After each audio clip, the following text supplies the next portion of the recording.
ಹೀರೆಕಾಯಿ ಎಣ್ಣೆಗಾಯಿ ಮಾಡುವಂತಹ ವಿಧಾನವನ್ನು ತೋರಿಸ್ತಾ ಇದ್ದೀನಿ. ಅರ್ಧ kg ಹೀರೆಕಾಯಿಯನ್ನು ತಗೊಂಡಿದ್ದೀನಿ. ಅದನ್ನು ಕ್ಲೀನಾಗಿ ತೊಳೆದು ಈ ಥರ ಸಿಪ್ಪೆ ತೆಗೆದು ಈ ಥರ ಇಷ್ಟು ಒಂದು 2 ಇಂಚ್ ಆಗೋಷ್ಟು ಕಟ್ ಮಾಡಿ ಈ ಥರ 4 ಪೀಸ್ ಟೈಪ್ ಮಾಡ್ಕೋಬೇಕು. ಪೂರ್ತಿ ಆಗಲ್ಲ, ಅರ್ಧದಲ್ಲಿ ಬರಬೇಕು. ಈ ಥರ 4 ಪೀಸ್ ಮಾಡಿಟ್ಕೊಳ್ಬೇಕು. ಅರ್ಧ kg ಹೀರೆಕಾಯಿ. ಬೇಕಾಗುವಂಥ ಸಾಮಗ್ರಿಗಳು: ಒಂದು ಸಣ್ಣ ಉಳ್ಳಾಗಡ್ಡೆಯನ್ನು ಸಣ್ಣಕ್ಕೆ ಹೆಚ್ಚಿಟ್ಕೊಂಡಿದ್ದೀನಿ. ಈ ಥರ ಸ್ವಲ್ಪ ಒಂದು ಅರ್ಧ ಇಂಚ್ ಆಗೋಷ್ಟು ಶುಂಠಿ, ಒಂದು 6 ರಿಂದ 8 ಬೆಳ್ಳುಳ್ಳಿ ಒಂದು ಪೀಸನ್ನು ತೊಗೊಂಡಿದ್ದೀನಿ. ಆಮೇಲೆ ಸ್ವಲ್ಪ ಕೊಬ್ಬರಿ, ಒಂದು 3 ಮೆಣಸು, ಹಸಿ ಮೆಣಸು, ಆಮೇಲೆ ಒಂದು ಇಷ್ಟು ಸ್ವಲ್ಪ ಒಗ್ಗರಣೆ ಸೊಪ್ಪು, ಒಂದು ಸ್ವಲ್ಪ ಕೊತ್ತಂಬರಿ ಸೊಪ್ಪು, 2.5 ಟೇಬಲ್ ಸ್ಪೂನು ಖಾರ ಪೌಡ್ರ್ ತೊಗೊಂಡಿದ್ದೀನಿ. ಒಂದು ಸಣ್ಣ ಚಮಚದಲ್ಲಿ ಅರ್ಧ ಚಮಚ ಹಳದಿ ಪೌಡ್ರ್. ಇದು MTR ಸಾಂಬಾರ್ ಬರುತ್ತಲ್ವ, ಅದ್ರದ್ದು ಸಾಂಬಾರ್ ಮಸಾಲ 1 ಟೇಬಲ್ ಸ್ಪೂನು. ಒಂದು 1/4 ಚಮಚ ಸಣ್ಣ ಚಮಚದಲ್ಲಿ ಗರಂ ಮಸಾಲವನ್ನು ತಗೊಂಡಿದ್ದೀನಿ. ಆಮೇಲೆ ರುಚಿಗೆ ತಕ್ಕಷ್ಟು ಉಪ್ಪು ಹಾಕಬೇಕು. ನಿಮ್ಮ ಕೈಯಲ್ಲಿ 1 ಕೈ ಮುಷ್ಟಿ ಆಗೋಷ್ಟು ಶೇಂಗಾ ತಗೊಳ್ಬೇಕು. 2 ಟೇಬಲ್ ಸ್ಪೂನ್ ಆಗುವಷ್ಟು ಗುರಳ್ಳು ಈ ಥರ ಇರುತ್ತೆ, ಗುರಳ್ಳು ತಗೊಳ್ಬೇಕು. ನೋಡಿ, ಈ ಥರ ಬ್ಲ್ಯಾಕ್ ಕಲರ್ ಇರುತ್ತೆ. ಇವಾಗ ಇದನ್ನು ಹುರಿಬೇಕು.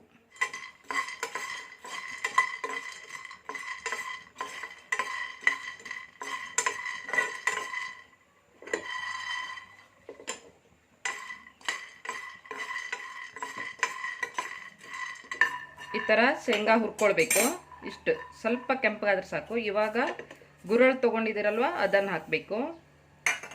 ಇದನ್ನು ಸ್ವಲ್ಪ ಹುರಿಬೇಕು. ಇದ್ರ ಜೊತೆನೆ ಸ್ವಲ್ಪ ಚಟ ಅಂತ ಹೊಟ್ಟತ್ತಲ್ವ, ಅಲ್ಲಿವರೆಗೆ ಹುರಿಬೇಕು.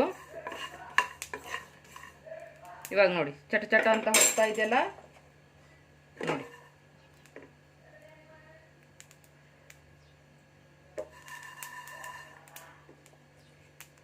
ಈ ಥರ ಅಂದೆ ಕೊಬ್ಬರಿ ಹಾಕಬೇಕು. ಇದನ್ನು ಒಂದು ಸ್ವಲ್ಪ ಬಿಸಿ ಆದ್ರೆ ಸಾಕು ಕೊಬ್ಬರಿ. ಯಾಕಂದರೆ ತುಂಬ ಹೊತ್ತು ಬಿಟ್ಟರೆ ಗುರಳ್ಳು ಹೊತ್ತೋಗ್ಬಿಡತ್ತೆ. ಒಂದು ಸ್ವಲ್ಪ ಒಂದು 30 ಸೆಕೆಂಡ್ ಈ ಥರ ಫ್ರೈ ಮಾಡಬೇಕು.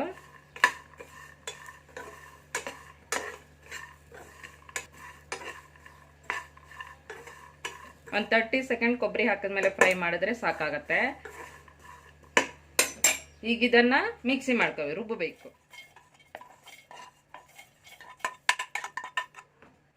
ಇವಾಗ ಉಳ್ಳಾಗಡ್ಡೆ ಹಾಕ್ತಾ ಇದ್ದೀನಿ. ಇವೆಲ್ಲ ಒಟ್ಟಿಗೆ ರುಬ್ಬಬೇಕಾಗತ್ತೆ. ಒಗ್ಗರಣೆ ಸೊಪ್ಪು, ಶುಂಠಿ, ಬೆಳ್ಳುಳ್ಳಿ, ಹಸಿ ಮೆಣಸು, ಕೊತ್ತಂಬರಿ ಸೊಪ್ಪು ಈ ಥರ ರುಬ್ಕೊಳ್ಬೇಕು.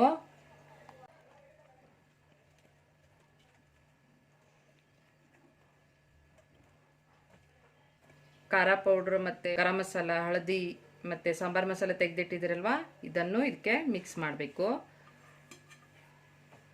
ಒಂದು 2 ಟೇಬಲ್ ಸ್ಪೂನ್ ಆಗುವಷ್ಟು ಹುಣಸೆ ಹಣ್ಣಿನ ರಸ ರೆಡಿ ಮಾಡಿ ಇಟ್ಕೊಳ್ಬೇಕು. ಒಂದು 2 ಸ್ಪೂನ್ ಆಗುವಷ್ಟು ಸಣ್ಣ ಸ್ಪೂನ್ ಹಾಕಬೇಕಾಗತ್ತೆ.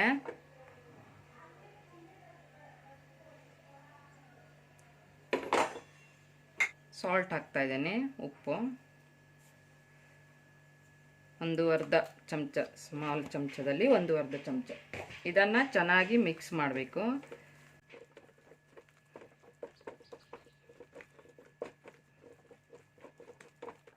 ಈ ಥರ ಮಾಡೋದ್ರಿಂದ ಎಣ್ಣೆಗಾಯಿ ತುಂಬ ಟೇಸ್ಟಿಯಾಗಿ ಬರುತ್ತೆ. ಹೀರೆಕಾಯಿಂದ ಮಾಡ್ಬೋದು, ಆಮೇಲೆ ನೀವು ಡೊಣ್ಮೆಣಸಿನ್ಕಾಯಿ ಕ್ಯಾಪ್ಸಿಕಮ್ ಅದ್ರದ್ದು ಮಾಡ್ಬೋದು, ಬದನೆಕಾಯಿದ್ದು ಮಾಡ್ಬೋದು. ಇದೇ ಥರ ಮಸಾಲೆ ಮಾಡಿಕೊಂಡು ನೋಡಿ, ಈ ಥರ ಮಿಕ್ಸ್ ಮಾಡ್ಕೊಳ್ಬೇಕಾಗತ್ತೆ. ಈಗ ಇದನ್ನು ಹೀರೆಕಾಯಿ ಹೆಚ್ಚಿಟ್ಟಿದ್ದೀರಲ್ವ, ಅದರಲ್ಲಿ ಮಸಾಲೆ ತುಂಬಬೇಕು. ಈ ಥರ 4 ಪೀಸ್ ಮಾಡಿರ್ತೀರಲ್ವ, ಇದರಲ್ಲಿ ಈ ಥರ ಸ್ಟಫ್ ಮಾಡಬೇಕಾಗತ್ತೆ, ತುಂಬಬೇಕಾಗತ್ತೆ.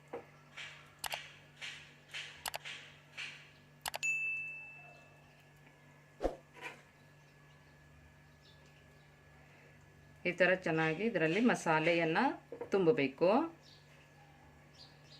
ತುಂಬಿದ ನಂತರ ಇದನ್ನು ಸ್ವಲ್ಪ ಒಗ್ಗರಣೆ ಮಾಡಿ ಹಾಕಬೇಕಾಗತ್ತೆ. ಈಗ ಈ ಥರ ಮಸಾಲೆಯನ್ನು ಇದರೊಳಗೆ ಹೀರೆಕಾಯಿಯಲ್ಲಿ ತುಂಬಬೇಕಾಗತ್ತೆ. ಈ ಥರ ಸ್ಟಫ್ ಮಾಡ್ಕೋಬೇಕು. ಇದನ್ನೆಲ್ಲ ಚೆನ್ನಾಗಿ ತುಂಬಿದ್ದೀನಿ. ಇವಾಗ ಇದನ್ನು ಒಗ್ಗರಣೆ ಹಾಕೋದು ತೋರಿಸ್ತಾ ಇದ್ದೀನಿ. ಈಗ ಒಗ್ಗರಣೆಗೆ ರೆಡಿ ಮಾಡ್ಕೊಳ್ಳೋಣ. ಒಂದು 2 ಸ್ಪೂನು, 2ರಿಂದ 3 ಸ್ಪೂನ್ ಆಯಿಲ್ ಹಾಕಬೇಕಾಗತ್ತೆ. ಸಾಸಿವೆ ಜೀರಿಗೆ 2 ಮಿಕ್ಸ್ ಇದೆ. ಸ್ವಲ್ಪ ಸಾಸಿವೆ ಜೀರಿಗೆ ಹಾಕಬೇಕು. ಇದು ಚೆನ್ನಾಗಿ ಹೊಟ್ಟಬೇಕು ಚಟ ಚಟ ಅಂತ. ಒಂದು ಉಳ್ಳಾಗಡ್ಡೆಯನ್ನು ಸಣ್ಣಕ್ಕೆ ಹೆಚ್ಚಿ ಹಾಕಬೇಕು. ಒಂದು ಉಳ್ಳಾಗಡ್ಡಿ ರುಬ್ಬುವಾಗ ಹಾಕಿದ್ದೀರಲ್ವ, ಒಂದು ಉಳ್ಳಾಗಡ್ಡಿ ಸಣ್ಣದು ಒಗ್ಗರಣೆಗೆ ಹಾಕಬೇಕಾಗತ್ತೆ. ಚೆನ್ನಾಗಿ ಫ್ರೈ ಮಾಡಬೇಕು. ಇದು ಉಳ್ಳಾಗಡ್ಡಿ ಬೆಂದ್ಕೊಳ್ಬೇಕು, ಅಲ್ಲಿವರೆಗೂ ಫ್ರೈ ಮಾಡಬೇಕು. ಸ್ವಲ್ಪ ಇದ್ರದ್ದು ಕಲರ್ ಚೇಂಜ್ ಆಗುತ್ತೆ. ಉಳ್ಳಾಗಡ್ಡಿ ಈ ಥರ ಟ್ರಾನ್ಸ್ಪರೆಂಟ್ ಆಗುತ್ತಲ್ವ, ಅಂದರೆ ಉಳ್ಳಾಗಡ್ಡಿ ಬೆಂದಿದೆ ಅಂತ ಅರ್ಥ. ಇವಾಗ ಸ್ಟಫ್ ಮಾಡಿದ್ದೀರಲ್ವ ಹೀರೆಕಾಯನ್ನು ಇದರಲ್ಲಿ ಇಡಬೇಕು. ಈ ಥರ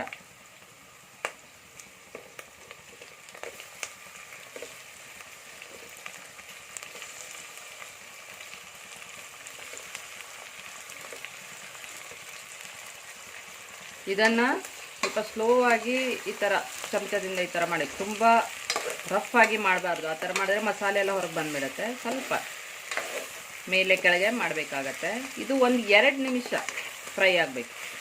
ಸ್ವಲ್ಪ ಹಸಿ ವಾಸನೆ ಹೋಗಬೇಕು ಹೀರೆಕಾಯಿಂದ.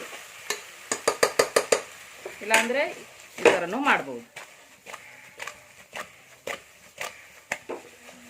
ಹಿಡ್ಕಿಯಿಂದ ಹಿಡಿದು ಈ ಥರ ಮಾಡಿದ್ರೆ ಫ್ರೈ ಆಗುತ್ತೆ. ಒಂದು 2 ನಿಮಿಷ ಮಾಡಬೇಕಾಗತ್ತೆ ಇದು. ಇವಾಗ ಅರ್ಧ ಮಸಾಲೆ ಇದಕ್ಕೆ ತುಂಬಿರ್ತೀರಿ, ಇನ್ನು ಅರ್ಧ ಮಸಾಲೆ ಇರುತ್ತಲ್ವ, ಅದಕ್ಕೆ ಸ್ವಲ್ಪ ಈ ಥರ ಗ್ರೇವಿ ಟೈಪ್ ಮಾಡಿ ಮೇಲಿಂದ ಹಾಕಬೇಕಾಗತ್ತೆ. ನಿಮಗೆ ಗ್ರೇವಿ ಜಾಸ್ತಿ ಬೇಕು ಅಂದರೆ ಜಾಸ್ತಿ ಹಾಕ್ಕೊಳ್ಬೋದು, ಇಲ್ಲ ಸ್ವಲ್ಪ ಸಾಕು, ಜಾಸ್ತಿ ಗ್ರೇವಿ ಬೇಡ ಅಂದರೆ ಸ್ವಲ್ಪ ಹಾಕ್ಬೋದು. ಈ ಥರ ಮಸಾಲೆಯನ್ನು ಹಾಕಿ ಈ ಥರ ಚೆನ್ನಾಗಿ ಮಿಕ್ಸ್ ಮಾಡಬೇಕು. ಸ್ವಲ್ಪ ಗಟ್ಟಿ ಬೇಕಂದ್ರೆ ಗಟ್ಟಿ ಮಾಡ್ಬೋದು, ಇಲ್ಲ ಸ್ವಲ್ಪ ಅನ್ನದ ಜೊತೆ ಚಪಾತಿ ಜೊತೆ ಜಾಸ್ತಿ ಗ್ರೇವಿ ಬೇಕು ಅಂದರೆ ಸ್ವಲ್ಪ ತಿಳು ಮಾಡ್ಕೊಳ್ಬೋದು. ಈ ತರಹದ ಗ್ರೇವಿ ಮಾಡಿದರೆ ಸಾಕಾಗತ್ತೆ. ಇವಾಗ ಇದು ಚೆನ್ನಾಗಿ ಬೇಯಬೇಕಾಗತ್ತೆ. ಹೀರೆಕಾಯಿ ಚೆನ್ನಾಗಿ ಇನ್ನೂ ಸ್ವಲ್ಪ ಬೇಯಬೇಕು. ಮುಚ್ಚಿಡೋಣ.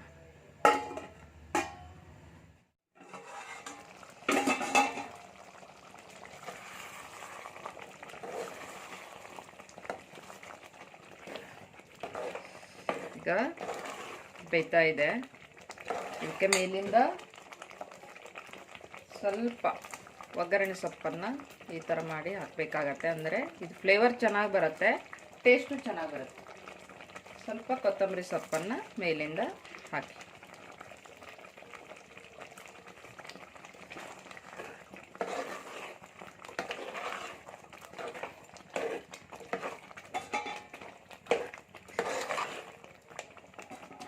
ಈಗ ಸ್ವಲ್ಪ ಹೊತ್ತು ಮುಚ್ಚಿಡೋಣ.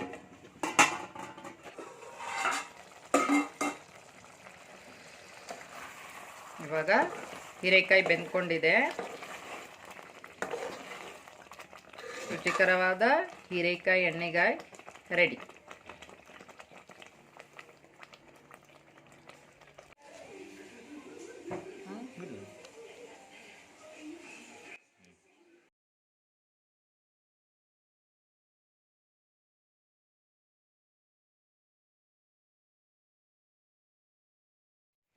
ನಿಮಗೆ ಈ ವಿಡಿಯೋ ಇಷ್ಟ ಆದರೆ ಲೈಕ್ ಮಾಡಿ, ಹಾಗೆ ನಮ್ಮ ಚಾನಲ್ಗೆ ಸಬ್ಸ್ಕ್ರೈಬ್ ಮಾಡಿ, ಹಾಗೆ ಪಕ್ಕದಲ್ಲಿರುವಂಥ ಬೆಲ್ ಐಕನನ್ನು ಪ್ರೆಸ್ ಮಾಡಿ. ಯಾಕಂತಂದರೆ ನಾವು ಮಾಡುವಂಥ ಒಂದು ಉಪಯುಕ್ತ ವಿಡಿಯೋದ ಒಂದು ನೋಟಿಫಿಕೇಷನ್ ನಿಮಗೆ ಬಂದು ತಲುಪುತ್ತವೆ. ಈ ವಿಡಿಯೋವನ್ನು ಶೇರ್ ಮಾಡಿ, ಲೈಕ್ ಮಾಡಿ ಅನ್ನುತ್ತಾ ಥ್ಯಾಂಕ್ ಯು ಫಾರ್ ವಾಚಿಂಗ್.